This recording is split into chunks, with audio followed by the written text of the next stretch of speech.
Hello, my name is Neil Kelleher. This is the next in a series of videos I'm doing on headstand, an introduction to headstand.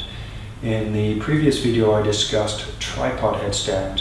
In this video I'll be going over bound headstand. That's where the fingers are interlaced, placed behind the head, and both the crown of the head and the elbows press into the floor. I've already gone over neck preparation in the previous video, so in this video I'll start with preparation for the shoulders, in particular learning how to press the elbows into the floor, and then I'll go into some exercise on actually getting up and learning to balance in tripod headstand. Not tripod headstand, my apologies, in bound headstand. One of the challenges in bound headstand is that it's actually a little bit like a binding yoga pose. And if you have experience with binding yoga poses, say for example, bound side angle, where the arms reach under the leg, grab the hand behind the back, and then the arm can press against the leg. There are other binding yoga poses as well, but one of the important things to notice about binding poses is that as soon as you apply the bind, as soon as one part of the body presses against another part, that changes the way the body works. So in bound headstand, with the hands behind the neck, be careful to be aware of how the hands are pressing into the head. If you press the hands or hug the hands into the head, you're actually changing the dynamics a little bit of the head, of the neck.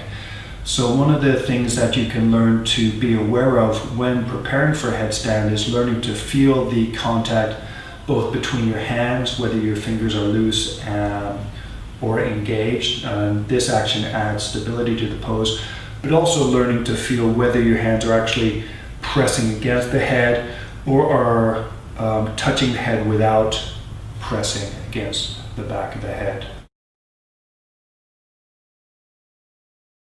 So in the tripod headstand video, I talked about learning to lift the chest and lengthen the neck so that the chest and neck work together. The rib cage, with an open rib cage, that actually helps to set the neck up so that it is reasonably long and straight, and also gives the muscles of the neck a firm foundation from which to work on the neck. From there, the next step was to work on positioning the shoulders. Now in bound headstand, in tripod headstand, the arms are positioned like this with the elbows at about the same height as the shoulders. In bound headstand, the elbows are a bit higher than the shoulders, so the arms are actually lifted. And so for bound headstand, it helps to learn to lift the shoulders as well as spread them. To lift the shoulders, you'll be learning to use the trapezius muscle. In particular, the trapezius has some fibers that attach round about here to the outer edge of the collarbone. Also, it has fibers that attach from the neck to the acromion process, this bone right here, which you can feel at the top of your shoulder, and also I think it's along here. But at any rate, what you can learn to do with what you can practice doing with the chest lifted, with your neck long, is if you focus on the outer edge of your shoulder, the outer edge of your collarbone, and this part of the shoulder blade, the outer part, lift that up towards your ear. Actually pull this rigid bone up towards your ear and then relax. And you can do it one arm at a time or try both arms. And actually I would suggest doing it one arm at a time if your shoulders are uneven or if you're having difficulty. But once you can do one arm at a time, you can practice with both arms.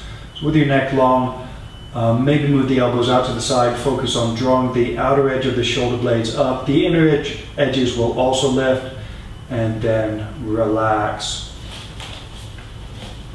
And you can also do this with the arms slightly lifted at about 45 degrees to mimic the position of the shoulders.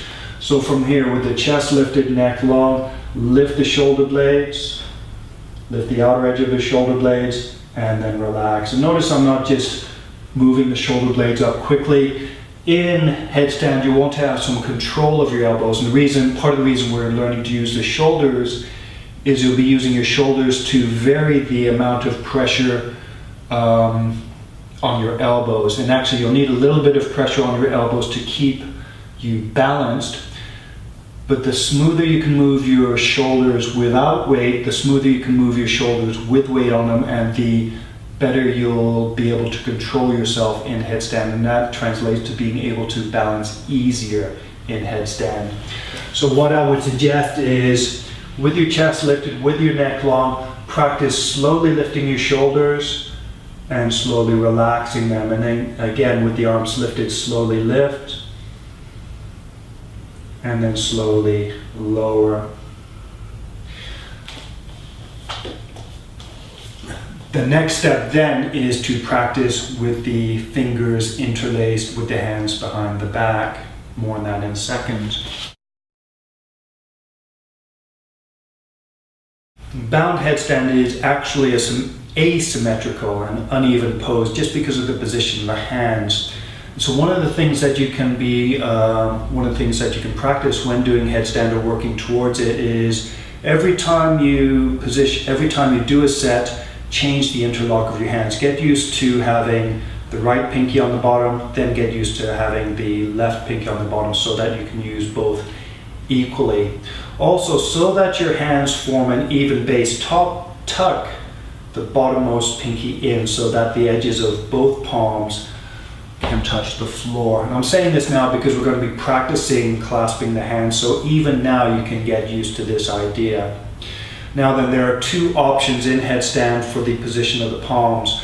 One option is to have the palms together, and in this option, for both options, the fingers should be strong, the forearms also.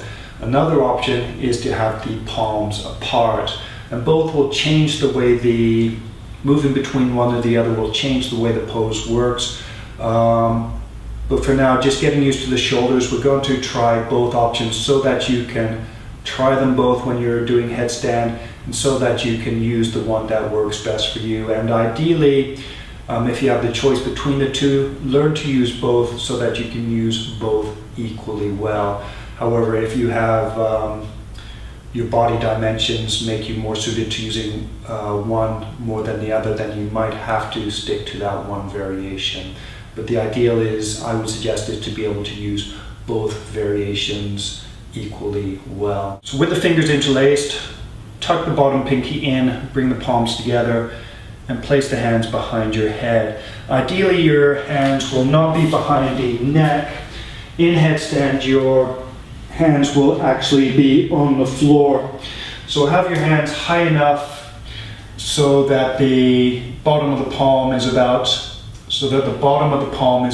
even with the top of the head. And if you don't get it perfect, that's all right. Once you're on the floor, you'll be able to feel it.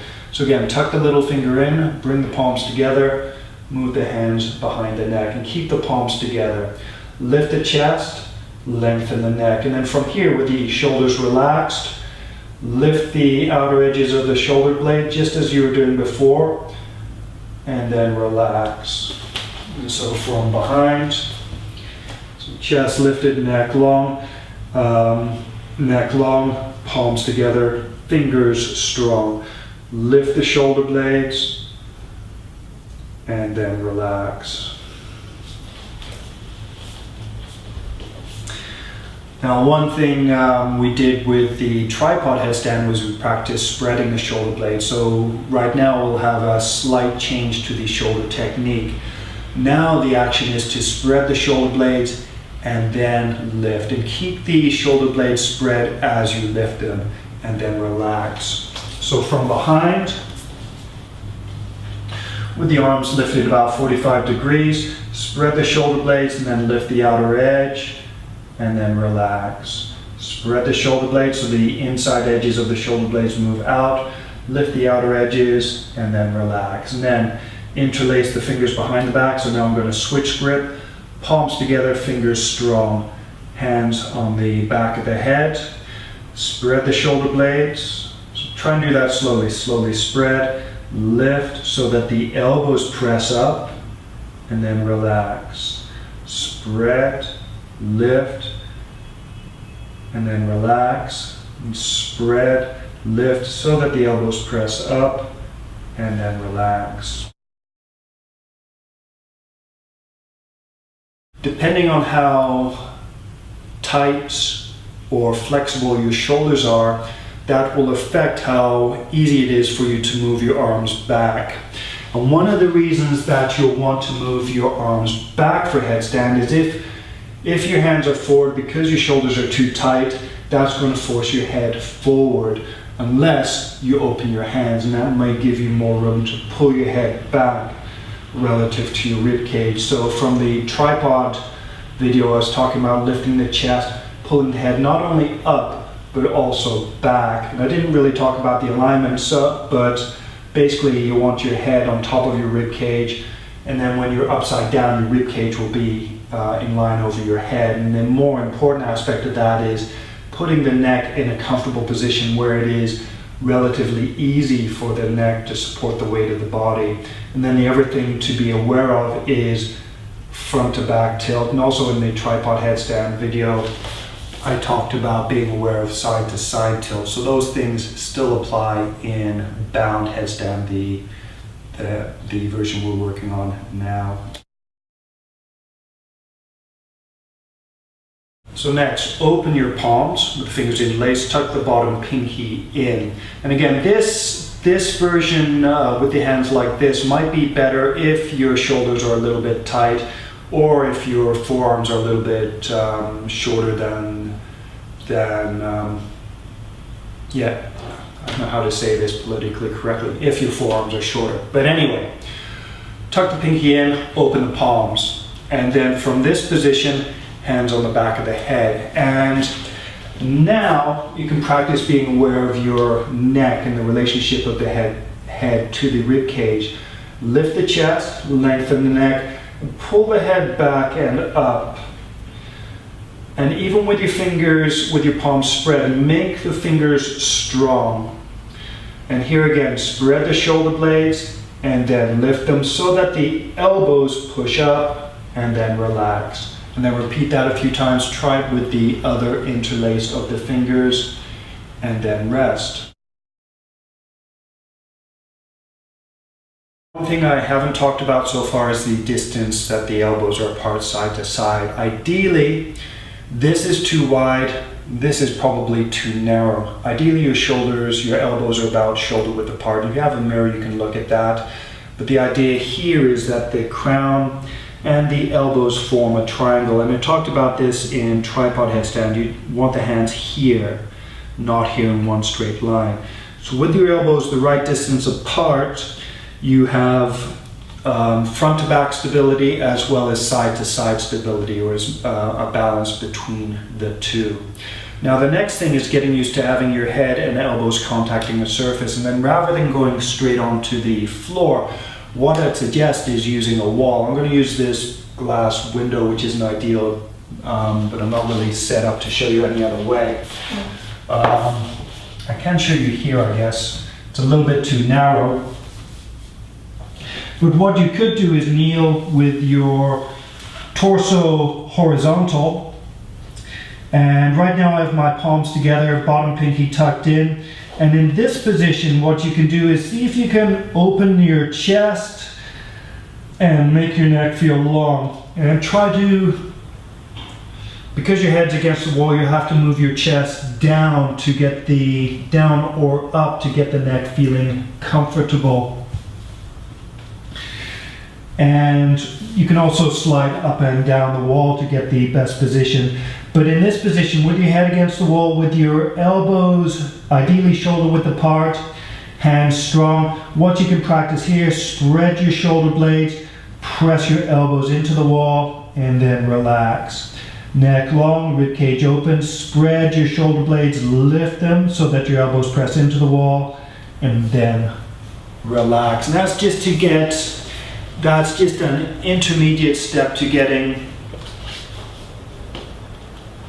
used to feeling your head and elbows pressing into the floor. You try it this variation or this variation. And again, watch the distance between the elbows and learn how, use that exercise to feel the way when you lift your shoulder blades, when you spread your shoulder blade and spread them, how that action can press your elbows into the surface. And how if you reduce that action or reduce the power, that reduces the pressure with which your elbows press the surface. And that's one of the actions that you'll use to help you stay balanced. So you can do this with your back against the wall if you like, and maybe for the first time doing headstand, that would be recommended. However, what I would also recommend is practicing rolling in headstand. Well, first actually just learn to do a forward roll with your back rounded so that you can roll comfortably. Do it with a mat or with cushions on the floor until you get used to it. And then practice, once you're used to getting up, setting up into headstand, practice relaxing your fingers, rounding your back, and then rolling out so that you're used to falling from headstand. And obviously make sure, well, maybe not obviously, but make sure the area around you that you're going to roll into is free from any obstacles, people, anything that might hurt you or someone else or something else. But now, time to actually try headstand or work towards it. So this is assuming you have a little bit of flexibility, which isn't, let's assume you can do a forward bend with legs straight. Elbows on the floor, interlace your fingers, tuck the pinky in, and for now have the palms together, and crown of your head on the floor. Remember, set the distance between your elbows so that they are shoulder width apart. Spread your shoulder blades, press your shoulders towards your ears so that your elbows press down. Press your hands down as well, and then from there, move your feet closer to your face and see if you can press your elbows down with enough pressure that you can lift your feet, and then put your feet down on the floor and then relax. You might laugh and say, oh, very well, easy for you to do. But if you've done the tripod headstand, you might actually find this relatively easy to do. Here's the side view.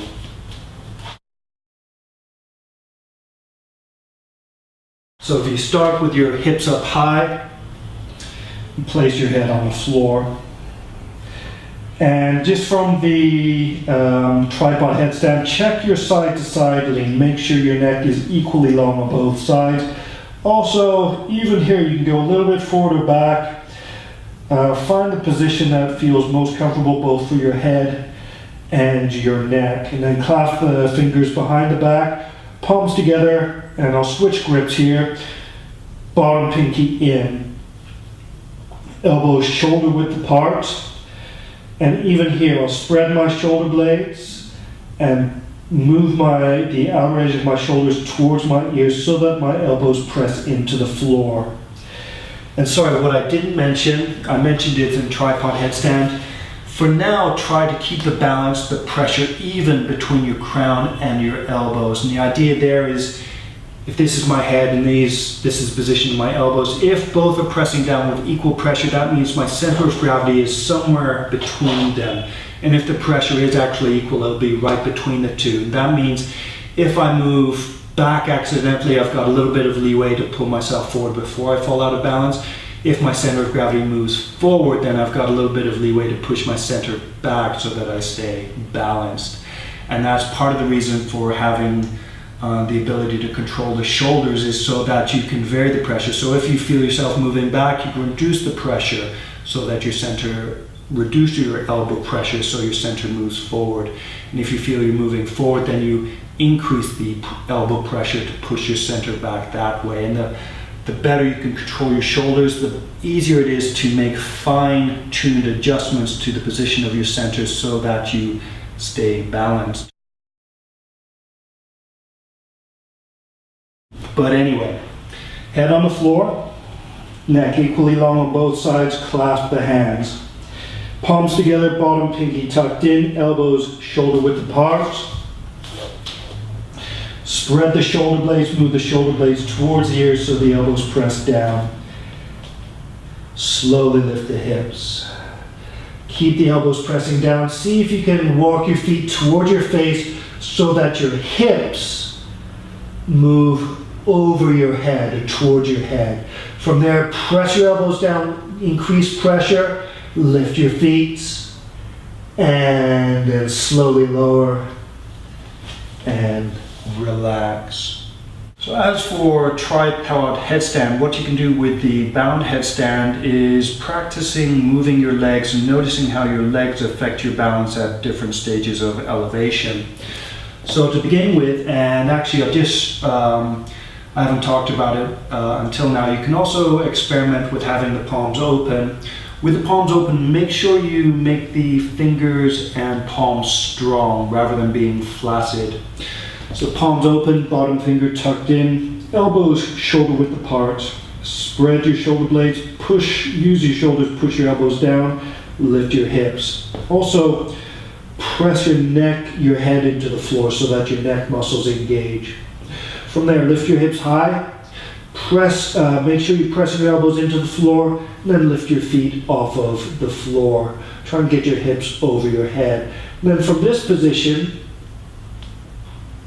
see if you can find a front to back position where your head and elbows press down with even pressure.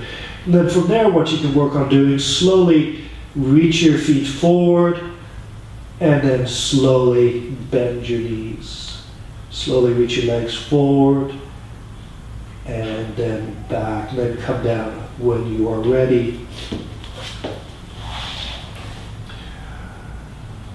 And then from there, so after a rest, change the interlock of the hands. Bottom pinky on the tucked in, fingers strong. You may feel it a bit weird when you're doing the opposite interlace. Again, that's one reason for practicing it. Spread your shoulder blades, press your elbows into the floor. Make sure your elbows are shoulder width apart. Press your head into the floor so your neck is active, open the ribs. Then from there, lift. Get your hips over your head and then lift your feet. And then from there, what you can do is see if you can slowly straighten your legs. I'm not worried about being vertical at this stage, and then bend the knees. Again, keep your weight even between head and elbows. Straighten the legs smoothly, and then bend them, and then come back down. In between sets, you can either rest in child's pose with your head on the floor, which is one of the normal recommended resting poses for a headstand, or you can sit up tall. Notice any effects. Try to sit with your chest lifted, shoulders relaxed, and your neck long. Excuse me. You might choose to do some neck stretches or leave that until the end as a way to recover from headstand. More on that in a second. So for the final option, practice moving your legs with the knees straight. So again, bottom pinky tucked in, palms apart, fingers and palms strong. Spread your shoulder blades, press your elbows into the floor, lift the hips up high. And try and open your ribs, press your head into the floor so your neck is engaged. Lift one leg and then the other. And again, watch your front to back weight distribution, weight even between head and elbows. Slowly straighten the legs. And then once you can practice here, slowly move your legs back and then slowly move them forward. It doesn't even have to be a lot. Slowly move back and then forward, then come down when you're ready. And again, resting position one is with the arms back. Relax your shoulders, forehead on the floor. Another way to rest is just to sit upright, ribs open, neck long. These exercises are all designed, I'm trying to squeeze this into a relatively short video, but these are just things that you can work towards. If you're having trouble with one, work at it until you can do it with a reasonable amount of proficiency, i.e. smoothness and slowness and control, then work at the next exercise. But anyway, how do you recover from headstand? Shoulder stand is one of the more popular counter poses. Usually I prefer, because there's a lot of pressure on the neck, I prefer just a simple standing forward bend with the knees bent or straight, both are fine. Let the ribcage hang down, then relax the neck. Just allow your head to hang so that your neck can lengthen or decompress. You can move it slowly if you like. Then from there, what you can also do is relax your shoulders, even grab onto your elbows. Then if you like, again, you can do it with knees straight or bent, but just hold this. If you want to wiggle a little bit, that's fine. But just hang, let your neck relax and your shoulders relax. And then from there, what you can do is sitting down slowly. Again, lift your chest, lengthen your neck. You can do a twist, chest lifted, turn to one side and then the other. And while doing that, focus on feeling your cervical vertebrae. So as you're turning your neck, imagine each one turning a little bit further in the direction that you're turning towards. And also imagine that your head is the 8th cervical vertebrae so that everything turns gradually towards one side. So turn to both sides. Carry the same awareness into a side bend. And one of the things I like to do in a side bend for the neck is to try to make both sides of the neck feel long so the musculature is active, and you may find that actually helps you to go deeper. At least that's what I find. So side bend both sides of the neck, and then bend backwards, stretch the front of the neck, hold for a few breaths, come up, and then bend forwards, and then sit up. And if you like, one of my main teachers suggested meditating, or just sitting still, just noticing the after effects of doing an inverted position like headstand. Next, I'll be going over some other variations of headstand, but for now, if you have any questions, please use the comment form. But next, I'll talk about some other ways of moving into headstand, some variations for people less flexible, also how to move into it with knees straight. Thank you very much.